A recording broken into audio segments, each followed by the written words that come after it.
Who's excited for the Sunland Park Derby?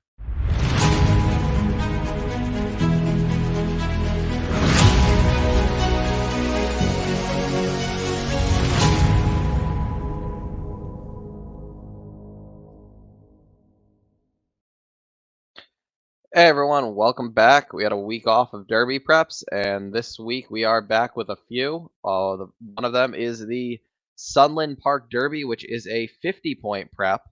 Winner will have enough points to be in the Kentucky Derby, and there's no Bob Baffert trained horses, so we don't have to worry about wasted points. So we'll just jump right into it here. Should be a really good betting race before I start with this.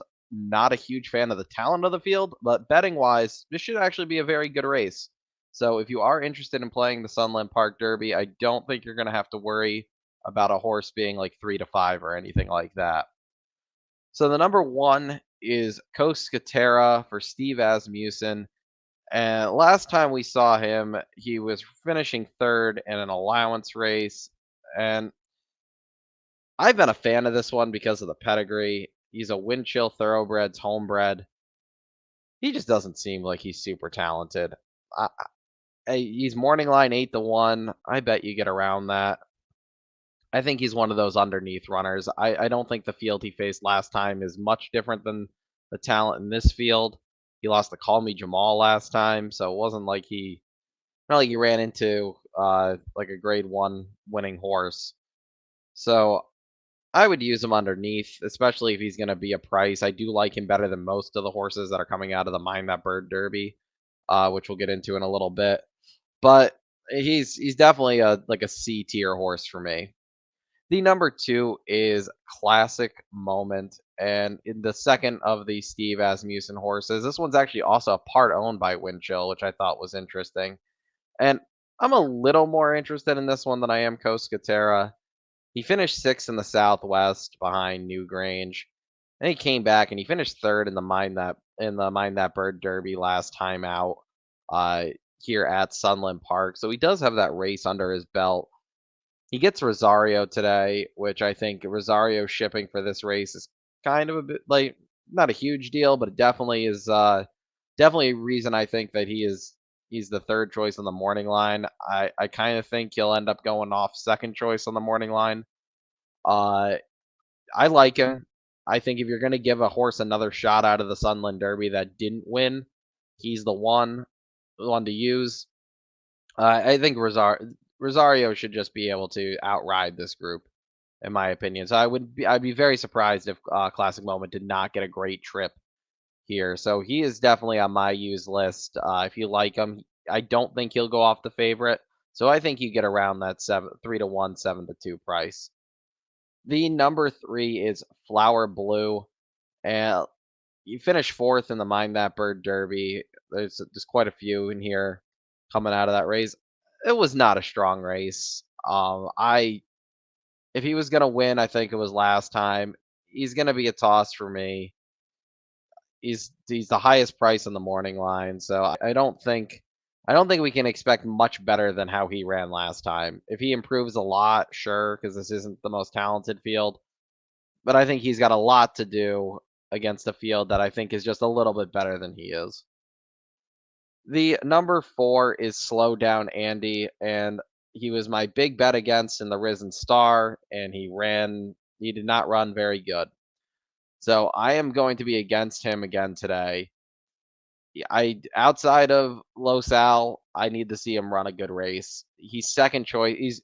He's the morning line favorite here, which I think he's a bad morning line favorite.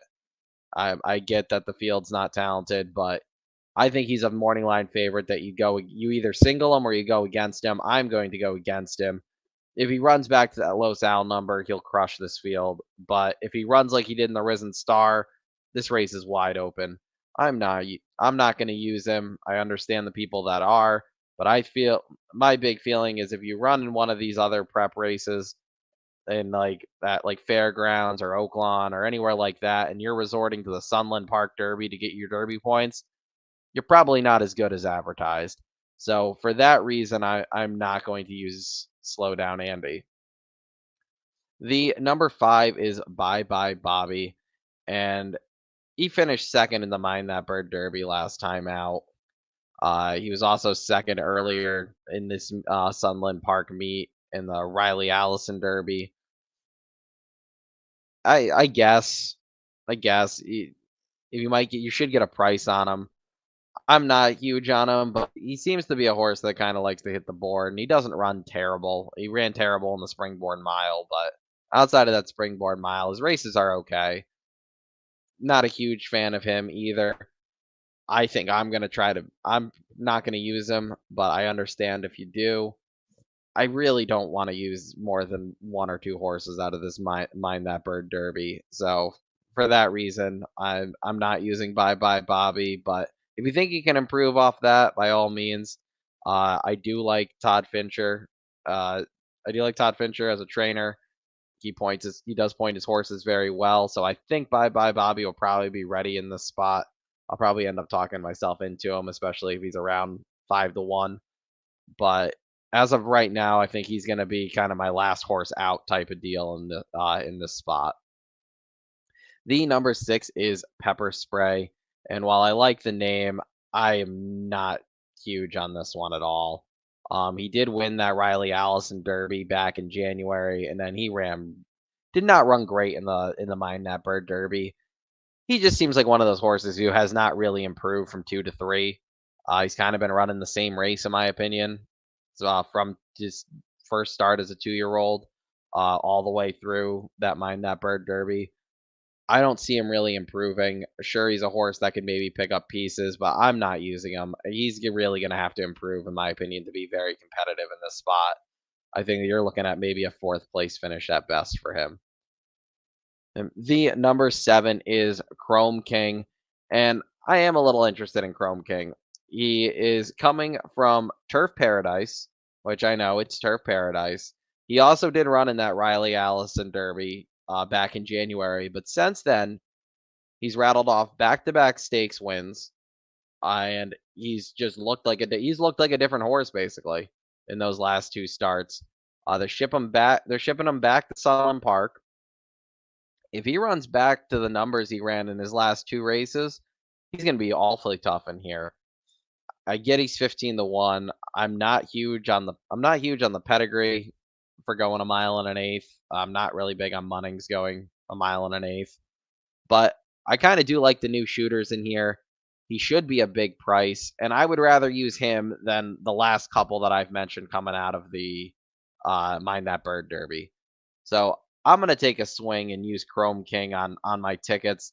I'm probably gonna key him underneath in an exacta because I don't necessarily think he'll win. But at a price, I'd rather use him on like a pick 3 or a pick 4 than I would use Bye Bye Bobby or Pepper Spray. And finally, the number 8 is Straight Up G. I know that the Trust the Profits team is very big on Straight Up G. He looked good last time, winning the Mind That Bird Derby. He was second in the California Cup Derby.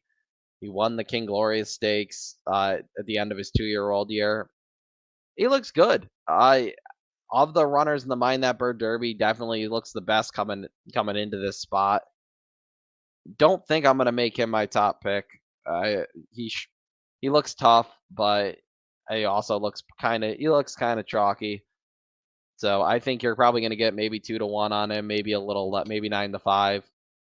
I don't think he gets bet down too much though. But mainly my top 3 in here are going to be a classic moment, Straight Up G, and Chrome King. I think those are gonna be my top 3 in this spot. I'm gonna go with the classic moment on top. I think Rosario's shipping in. He should be able to give him a good ride. Maybe he can turn the tables on Straight Up G. A little bit chalky, but if I can get Chrome King in there and the exacta or something, it will pay a little bit more. I'll be back later this week with the Louisiana Derby. So if you're playing this weekend, good luck. Like I said, I think this Sunland Derby should be a very good betting race, even though on paper probably not the most talented runners, and I doubt we see a legit Derby contender out of this field. I I would be I'm just gonna say it right now. I don't think any of these horses will hit the board in Kentucky. Doesn't matter who wins. I don't see it. So I am. I'll be betting this one. Good luck if you are, and I'll be back later this week.